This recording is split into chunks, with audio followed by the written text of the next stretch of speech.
अस्सलाम वालेकुम। आज किला यूसुफ किचन में मैं आप लोगों के साथ शेयर करूंगी मछली को धोने का एक ख़ास और आसान तरीका। हम सब जानते हैं कि मछली हम बाज़ार से लेके आएँ तो उसमें से एक ख़ास किस्म की स्मेल सी आती है जो कि आसानी से ख़त्म नहीं होती।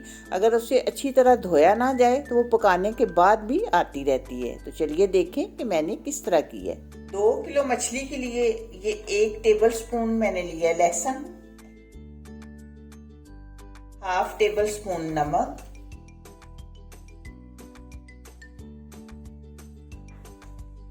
और 2 टेबल स्पून लेंगे हम सफेद सिरका।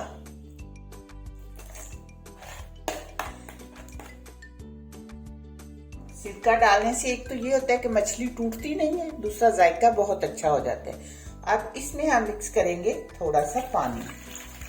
ये तकरीबन आधा गिलास मैंने पानी डाला है इसमें।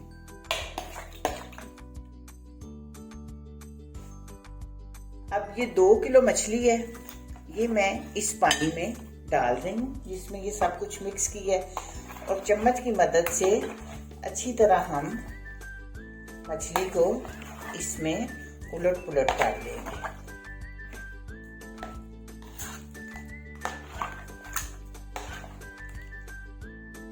और तकरीबन आधे घंटे के लिए अब हम ये मछली इसी तरह छोड़ देंगे इसी पानी में।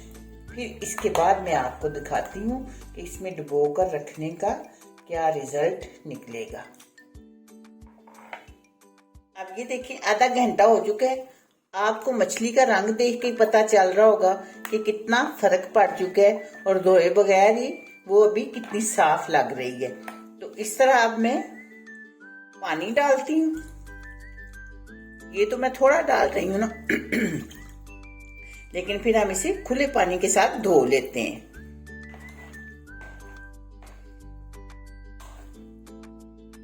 ये देखें कि सारी उसकी मैल कुचैल खून जितना उसमें था वो सारा निकल गया है।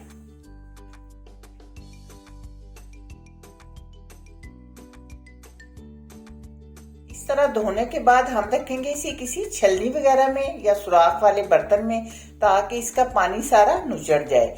इसी तरह आप तकरीबन आधा घंटा या 1 घंटा तो जरूर रखें। तो जब बिल्कुल खुश्क हो जाए तो फिर आप इसे मसाला वगैरह लगा लें या जो भी कर लें।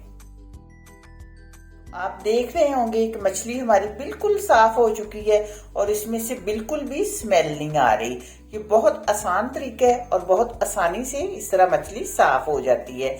और सिरका, लहसुन और नमक लगाने से जायका भी इसका बहुत अच्छा बनता है। मुझे उम्मीद है कि आपको मेरी ये वीडियो पसंद आई होगी। आपने मुझे इसका फीडबैक जरूर देना है। दुआओं में याद रखिएगा। मिलते हैं इंशाल्लाह बहुत जल्द एक नई और अच्छी वीडियो में। अल्लाह हाफिज।